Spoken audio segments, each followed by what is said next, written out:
Hello and welcome to another episode of the Best You interview series. It's Gary here again. Thank you, as always, for taking the time to tune in today. And today I'm joined by coach, keynote speaker, and founder of the Warrior Lifestyle Movement, Dan Flores, who will discuss his journey from being a Peruvian immigrant to his life discovery that took him into the self-development work that he does today. Dan's career background is primarily in construction management, and he has a passion also for martial arts, earning a third degree black belt in Shaolin Kempo Karate.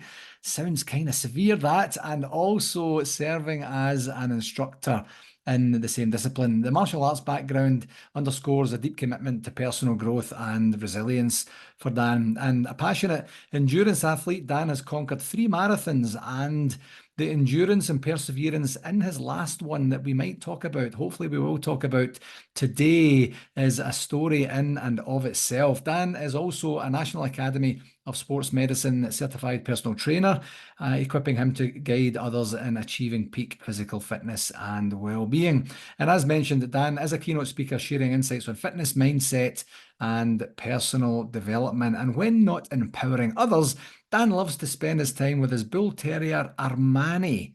And that's an interesting name for a dog too. So Dan, thank you very, very much for coming on the show, my friend. Thank you for having me, Gary. I'm happy to be here. So when you and I got a chance to chat before we started recording, you told me a very interesting story about basically literally the beginning of your life and how that came to be and how you got to where you got to physically in your life. So can you tell me a wee bit more about your life journey from the beginning and how that contributed to the person that you are today? Yeah, my journey actually doesn't start with my journey. Actually, I like to tell my family's journey because that plays a pivotal part into where I grow today, and we'll get into that in a second. But my family, as you mentioned, is originally from Peru. We are immigrant family.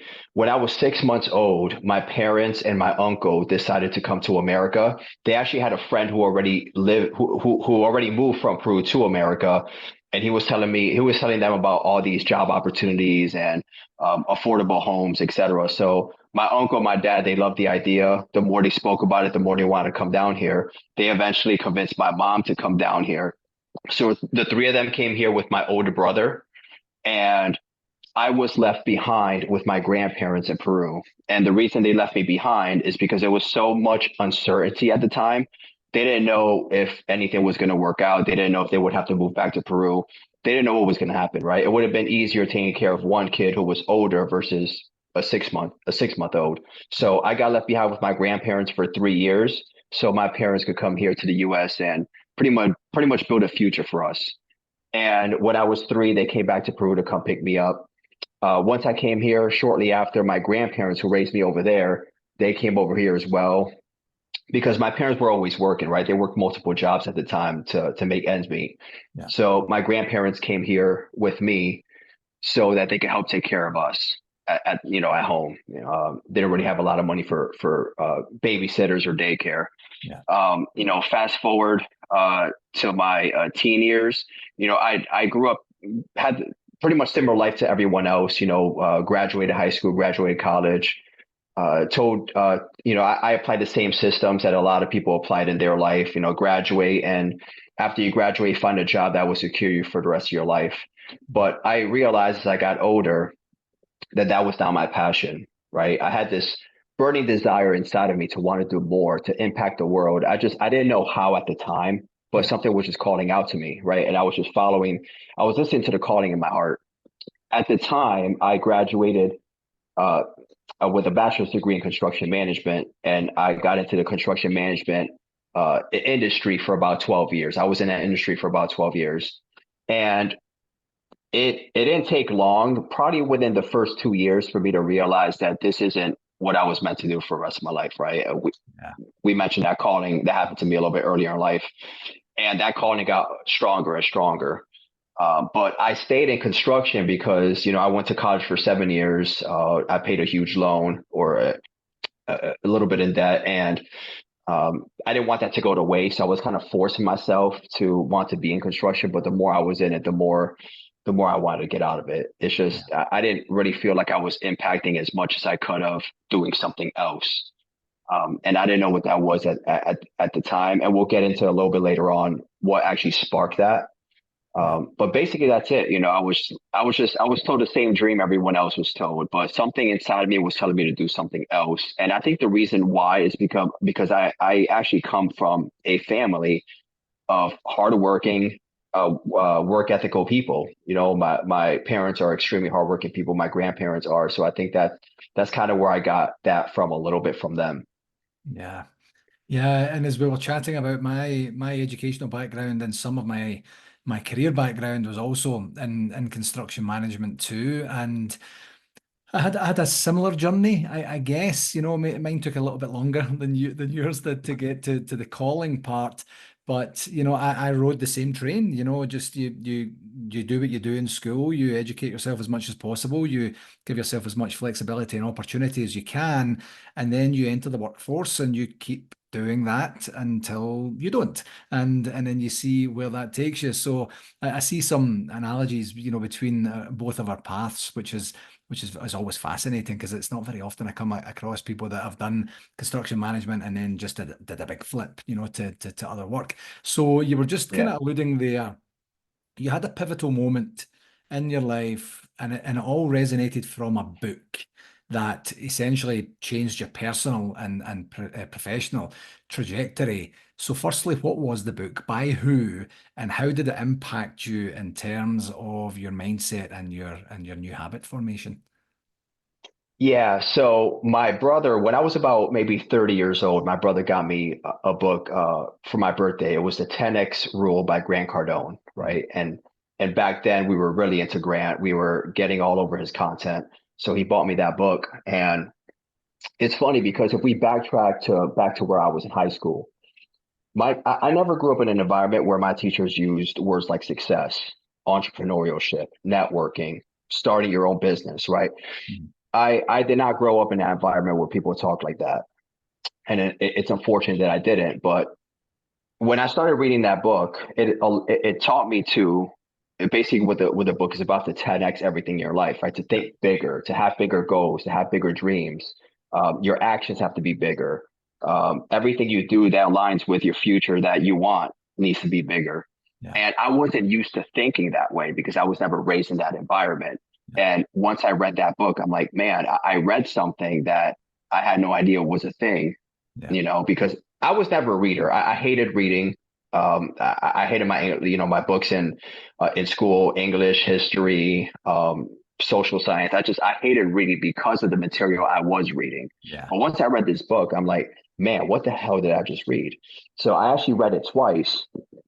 After I read that book, I started to buy other books because that's kind of what started this rabbit hole, right? I was just addicted to that at that point. So I started buying other books and I started reading different books on entrepreneurship, investing, business startups, investing, etc. And then the books led to me watching podcasts of these individuals that I read from, right? You got Grant, Andy Elliott, Tony Robbins, Robert Kiyosaki, all these big time guys. Started following them on social media, on YouTube, watching their podcasts. Then that led to buying online courses. And I started to gain more value through that. I started build up my knowledge and my skill set. And then after that, I started going to networking events.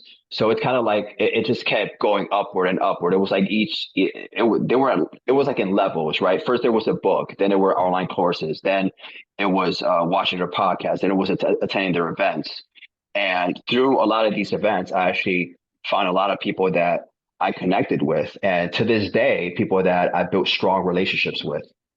Yeah, it's amazing how you end up having those kinships as you go through those journeys, because you're working with people who are of the same mindset as you. There is something more, there is something else out there for me. I want to create greater impact. I want to, create, further opportunities for myself and my family or my community that I'm serving. So I'm not surprised to hear that I have similar experiences to that too. So in terms of your fitness, you're doing your construction management, you're studying on the side.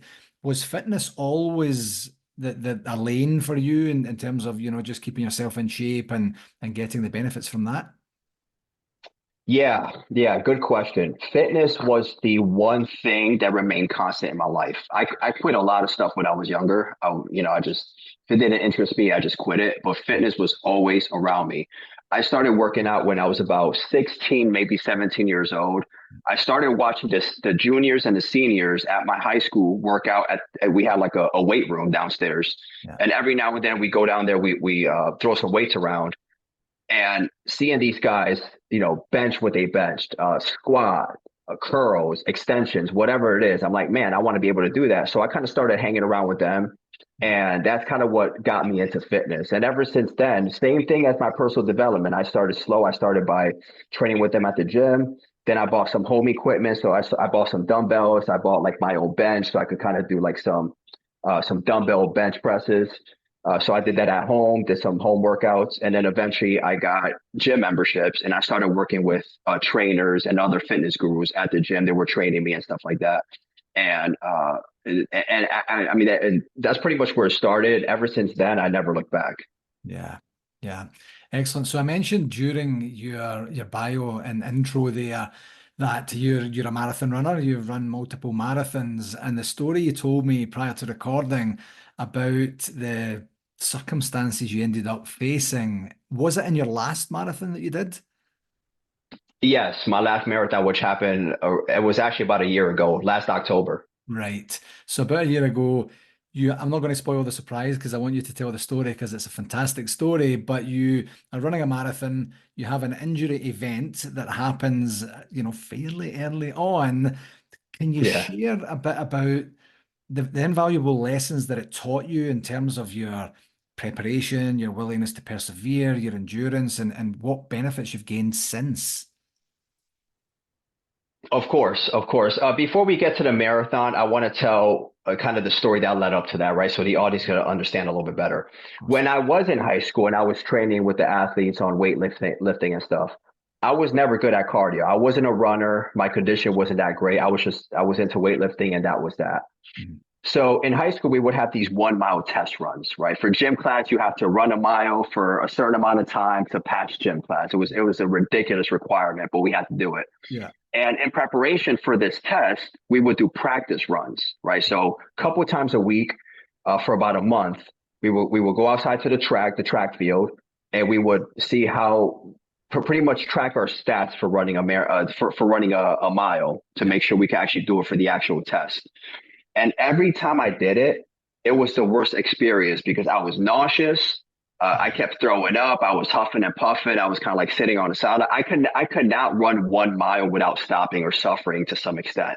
Yeah. And it's crazy because every time we had gym class right before lunch. Okay. So every time I felt like this, I didn't really feel like eating because I was nauseous. I felt like crap. Right. Yeah. So while all the other kids went to the cafeteria to eat lunch, I went to the nurse's office because I just felt like crap and I just wanted to lay down for an hour or two until I felt better. So that event is kind of what traumatized me from running. Yeah. After high school, I never ran after that. I spent the rest of my teens and 20s not running. I stuck with what I was good at, which was weight training. Loved it, just stuck with that. Now, when I was 30 is when my personal development journey started, right? So a few years into that, I started thinking to myself, gee, I want to become the best person, the best version of myself. I want to live the ultimate life. Yeah. Like, what are some of the things that are holding me back? What are some fears that I need to crush in order to become the man I want to be?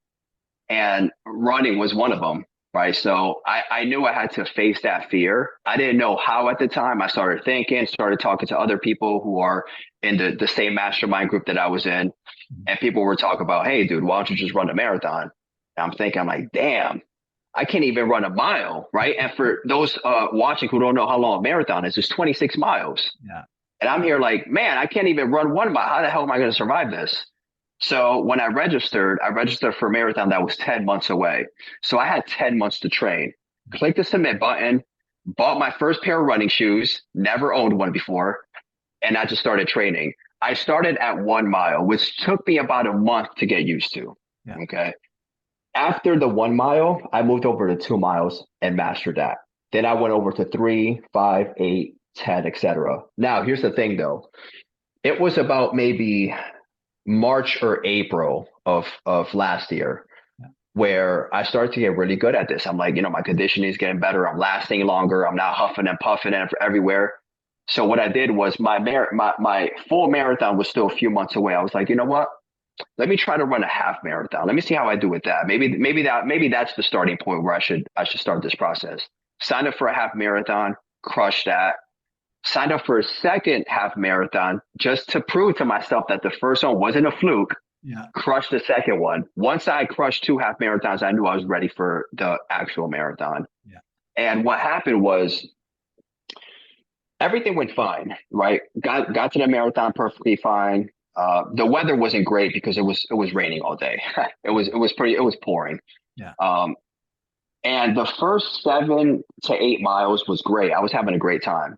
But when I got to the eighth mile, I started feeling this sharp pain in my left knee, and my leg just started giving out on me.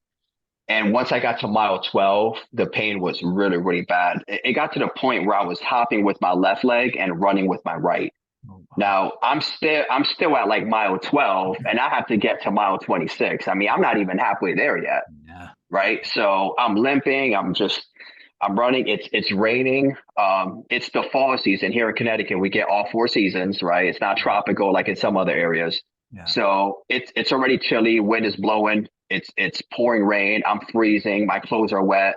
Um, couldn't really put on my headphones because I didn't want the rain to damage it. So it was literally nothing but just me talking to myself, pushing me to continue. Like, despite not wanting to take another step, not wanting to run the extra mile or take the extra breath, I kept going. And the thing that kept me going was the fact that I spent 10 months training for this thing. And like, I'm just thinking, man, if I could just get past the next 4 hours, right, then I can live with myself. Because in 4 hours, I'm going to regret not doing it. Yeah. Right. So I just kept picturing the ride home. I just kept picturing the ride home and how sweet it would be to have this victory, to have my medal, to be able to share on social media and share with my friends. And that's really what got me through it. I mean, trust me, every step that I took, my mind was telling me to quit. Like, just imagine that you're running for hours and every step you take, your mind is telling you to quit. And you have to combat that with a positive thought. Yeah. Right. It truly tested my mental fortitude like nothing I've ever experienced.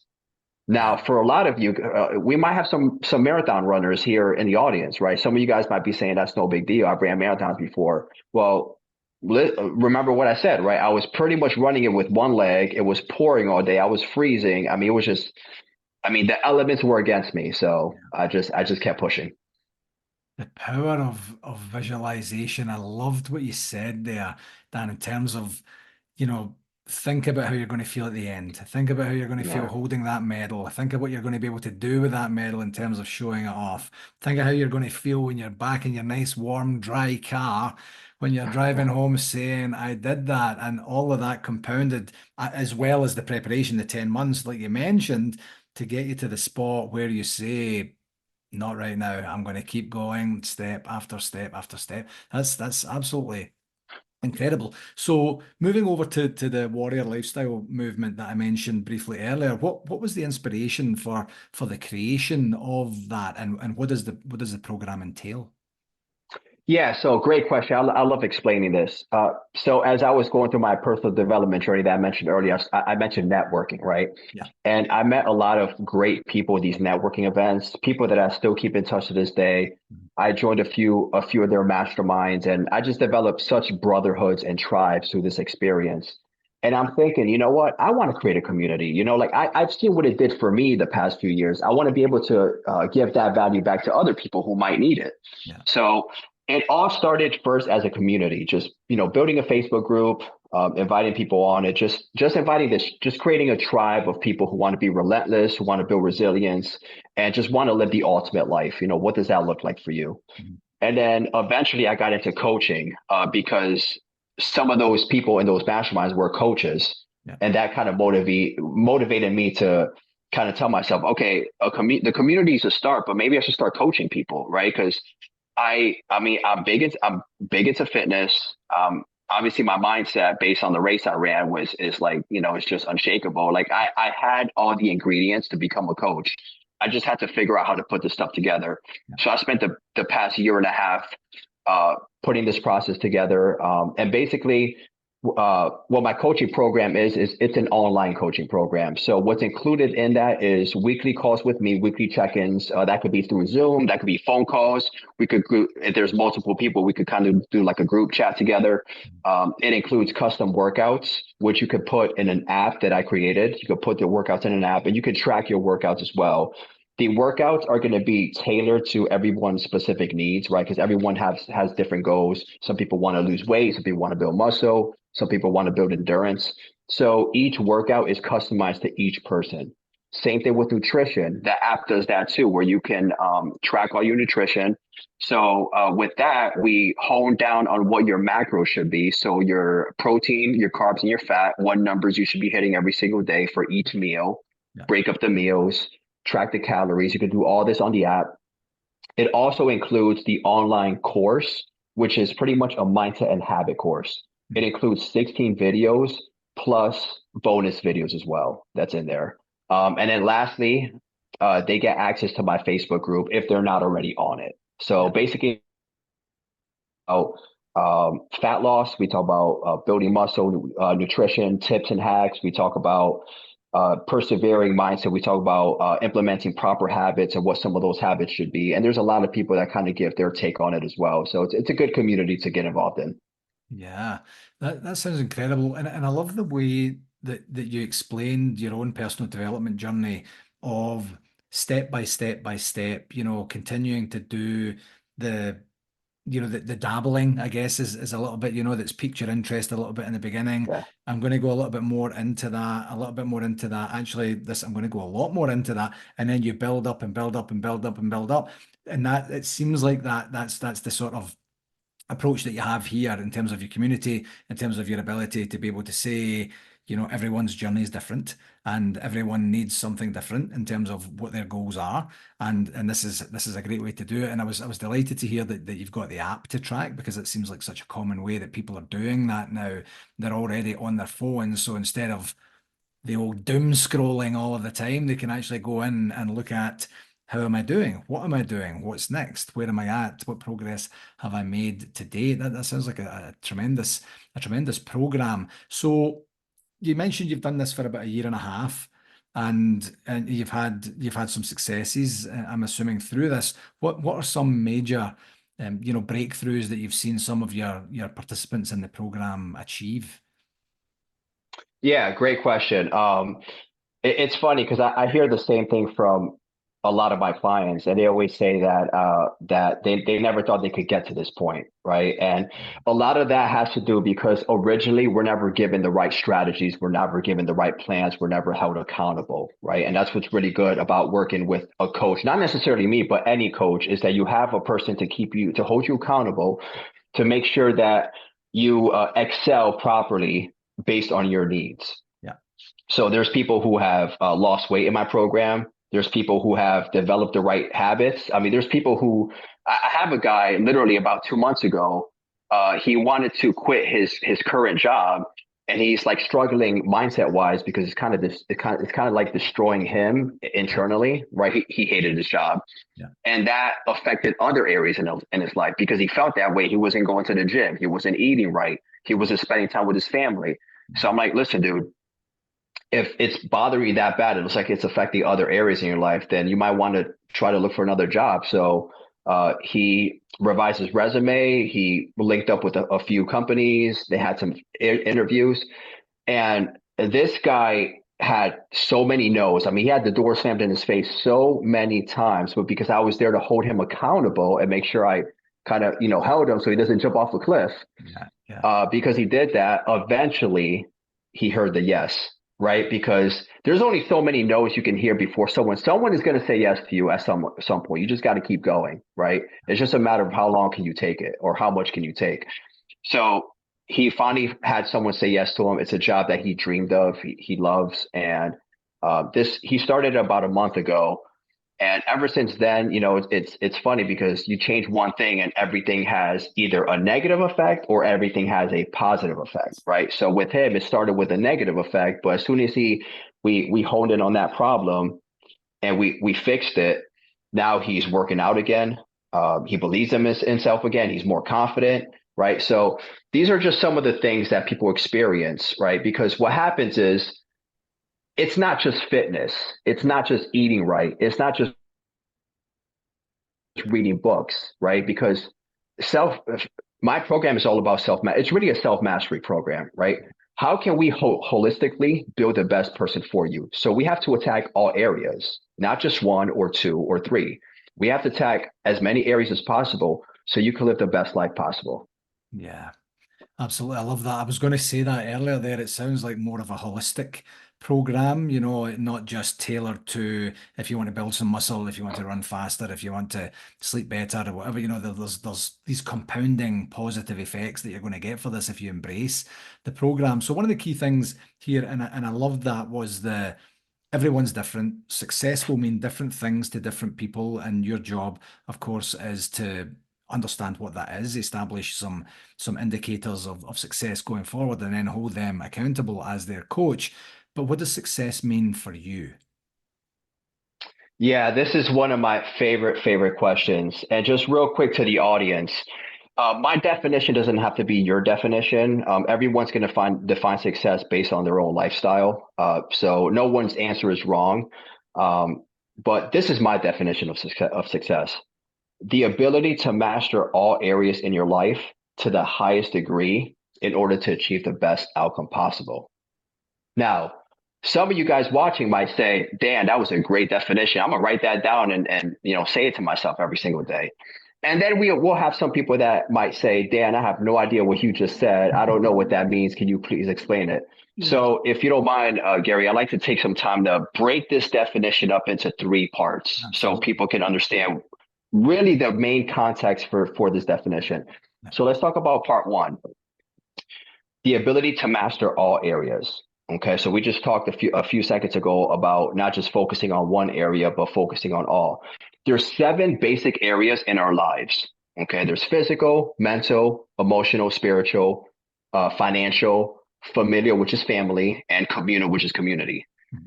Now, oftentimes, most people, they either focus on one or two areas, primarily their favorite areas, and they let the others suffer. Okay, so for example, I know guys who crush it at the gym, kill themselves to get the results. And then right afterwards, they go to McDonald's and they go to the drive-thru, they grab a Big Mac, some fries, and a crappy shake. Yeah. Right? They're 1 foot in, 1 foot out. You have guys who are crushing it in their business, 7 figures, 8 figures, 9 figures, but they're not showing up for their families. When they get home, they don't make time for their family. They don't play with their kids. They don't show their wives attention. Right? You got some people who want to impact the world like I do, but they're not changing their habits. Yeah. Right. So our success really is attacking all areas in your life, not just one of them. Now that leads me to point number 2, to the highest degree. Okay. Now you could be hitting all areas, but if you're getting a 3 out of 10 or a 4 out of 10 in all areas, is that really being successful? I would say it's not. So not only do you want to hit all areas accordingly, but you want to be able to make sure that you put in enough energy, enough effort, enough conviction in each area so you could have the best results in each one, right? You want to be ripped and shredded. You want to have a 6-pack. You want to eat great and eat right so you have proper health. You want to be able to be there for your family and spend time with them. You want to be able to crush it in business. You want to be able to be in tune with God or whatever higher power you believe in. And then point number 3, to achieve the best outcome possible. If you could picture your life 10 years from now, what does that person look like? And what do you have to do now? What are some habits you have to implement in order to become that person? Yes. So if you take all that into account, the definition might make sense a little bit now. The ability to master all areas to the highest degree to achieve the best outcome possible. Fantastic. That's brilliant. Thank you for explaining it in that way. Of course. And just to resonate with the last point in terms of the visioning and the steps that you need to take today to be kinder and more supportive to your future self.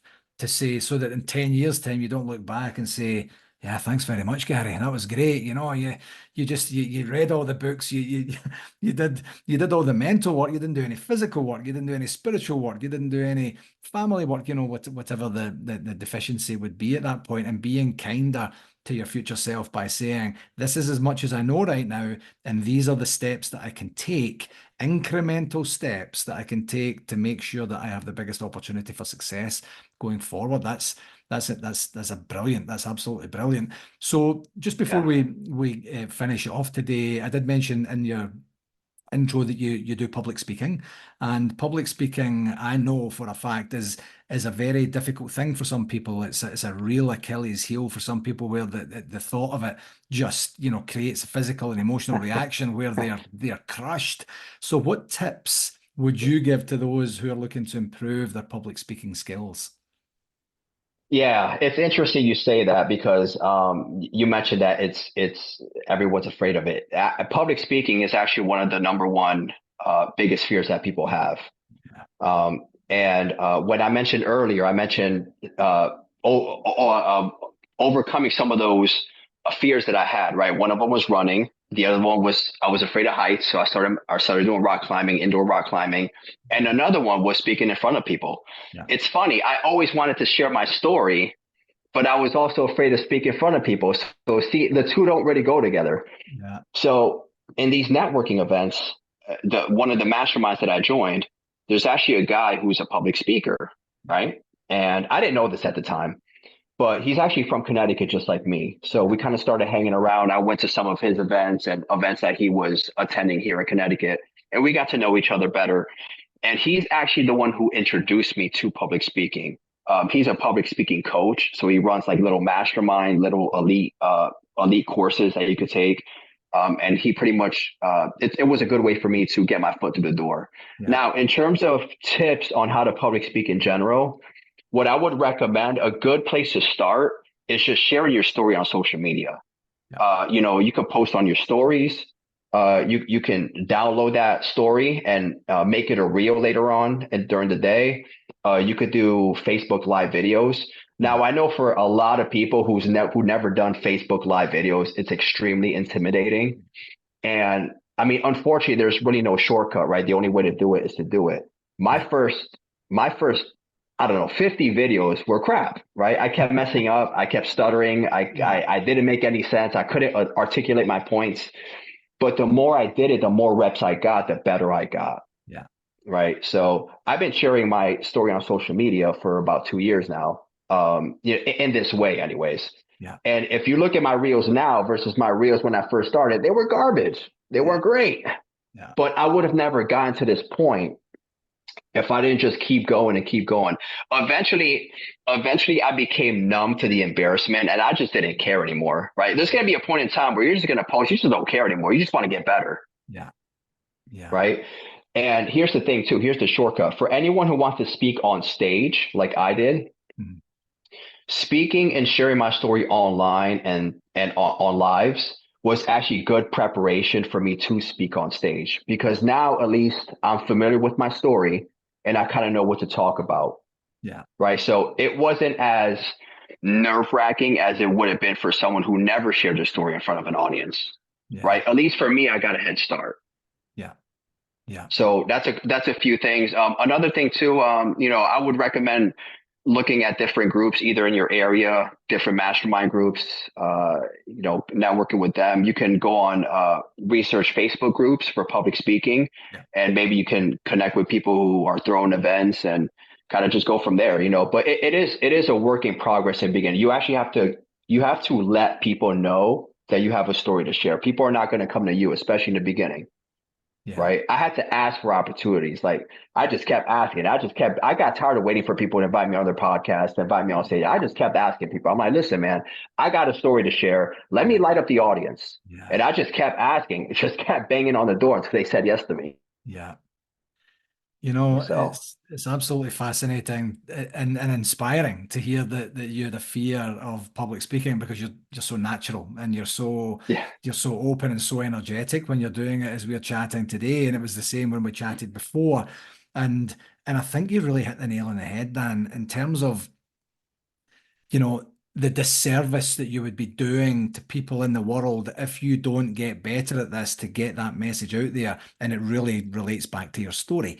Like how else am I going to get this story out? I could write it down, people might read it, but if they don't Yeah. see me, if they don't see the evidence of the work that you, or the results you can get from the work that you put in, then they're not going to truly resonate quite so much. And I've got a similar story just in terms of putting the reps in.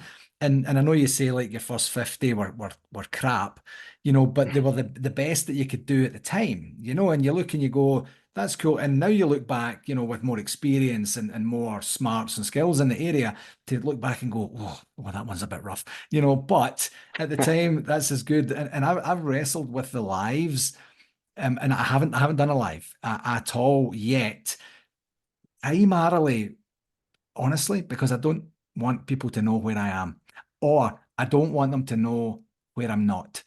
So like I don't want people. I come from a kind of rough area in Paisley, in Scotland, and I don't want people to know that I'm not home right now, because then there would be some ingenious people out there saying, well, if he's not home, then I'm sure his TV's home, or his DVD player's home, or his, whatever else I've got, sort of thing. So I've got that little mental block, but. I've been doing a similar journey to you in terms of social media, and what I found is I do one take. I do one take, and I'm very fortunate to be fluent and natural. I do a very, very small amount of preparation. What do I want to talk about? And I'll go on the journey. But recently, I've started to say, right, 3 to 4 minutes is too long. I don't consume 3 to 4 minutes on a regular basis. So I'm going to cut it down. I'm going to cut it down to between 30 and 60 seconds. Hopefully it's consumable. It's in conjunction with text. So if you just want to read the text or see the subtitles, you can do that. And I'll tell you, Dan, I am 5 takes, 10 takes. I get to almost the end and then I fluff it. And my editing skills aren't great yet. So I'm relearning a new skill of shortening it down, getting to the point, making sure that I still make my point, but I'm kind of back, not to square one, definitely not to square one, but I'm taking a few steps back to hopefully take some strides and steps forward in terms of that. So the reason I say all that is it's a continuous learning journey that we're on. And once you kind of master one area, that's great. What's next? How do you get better? How do you take that next step? How do you resonate more with different types and styles of audiences or consumers and such? So I love once again you talking about the actual journey in and of itself and the investment of time and effort and energy and getting over the embarrassment. You're doing something that not a lot of people are doing out there, and people don't mind a misstep, repeating a word or repeating a sentence or stuttering or stammering, because their takeaway is not going to be that. Their takeaway is going to be, yeah, I do regress quite quickly. Why do I do that? Yes, I do fall out of the habit, at the first sign of trouble. Why do I do that? That's the message they're going to get anyway, So I love that methodical, systematic, patient-driven, approach to what you're doing. And I hope that the people that are listening are really truly getting that as well. There are the odd little bits and pieces of shortcuts here and there, but it's putting the reps in, it's knowing where you're going, it's consistently moving forwards, it's measuring your results on the way, it's course correcting, and then, getting to where you want to get to. So that's been very, very inspirational for me, and I can't thank you enough for sharing your journey. Before I let you go, Dan, where can Yes. people find a bit more about you? Yeah, so you can follow me on either Facebook, Dan Flores, or Instagram, Dan Flores Lifestyle. And my last name is spelled Flores. So Dan Flores Lifestyle. In my Instagram profile, I have a link tree as well. If people want to click on that, get to know a little bit more about my coaching program. There's some podcasts in there as well that I've done. There's some live speaking gigs that I've done as well. So people kind of get to know about some of the other stuff I talk about. So, but those are the two main platforms that I'm on. If you want to go onto my website, it's danfloreslifestyle.com. So pretty simple. So those are the best ways to get a hold of me. And for anyone that's watching, listen, there's nothing wrong with asking for help. whether that's in fitness, whether that's in speaking, whether that's in your business, right? There's no shame in asking for help. Like I'm here to help make your life easier. And again, I'm here to help you build the ultimate life, right? Because unfortunately, we can't do this on our own, Yeah. right? There's no one who has ever been successful that has ever done it by themselves. So we have to work together. We have to climb up the ropes together. We have to help each other out. So and that's what I'm here for. I'm here to help you become the best person you could possibly be. Yeah, I love it. I absolutely love it. And I was going to mention this earlier in our chat today, when you were chatting about how you got into coaching and the benefits you've received from coaching. And it's so simple. It's so simple for me as a coach to say it, but genuinely, literally, if you want to get better at something, you get a coach who coaches in that area. And there's no other way to say it, Yeah. to kind of flash it up or anything like that. It's as simple as that. And I love watching sports, and you look at the number and types and styles of sports that the most elite athletes have. It's not just one coach there Yeah. that says this is my coach. They have nutrition coaches, they have sleep coaches, they have wellness coaches, they have stretching coaches, they have the actual physical sport they're doing coaches and such. And that's the best people that are out there that say, I think I need some help. I'm going to go and try and find it. Where is it? And then you test it out and you see if it works for your benefit and then move on. So I'm glad. What a brilliant place to stop, because I could not agree more. Dan, thank you very, very much for taking the time to talk to me, my friend. And I hope that we get a chance to do this again sometime. Of course. Can't wait for the next one. Thank you so much for inviting me to your podcast. Hello again. Thanks again for tuning in to this episode, and I do hope that you found it valuable and gained some insights. I do have an ask for you. If you enjoyed this podcast, I would absolutely love it if you would connect with me on my socials, and that's at LinkedIn, Facebook, and YouTube. Just search for my name and do whatever it is you need to do there to follow me and stay updated with all the latest content, tips, and discussions. And for any more resources that you're looking for, feel free to visit my website, garygillen.com. And while you're there, you can book a free, no obligation 30-minute coaching call directly with me through the site. Whether you're looking to enhance your performance or tackle a new challenge, I'm absolutely here to help you succeed, and I would absolutely love to hear from you. Thanks very much again, and until next time, keep pushing towards your goals and getting better each and every day, my friend.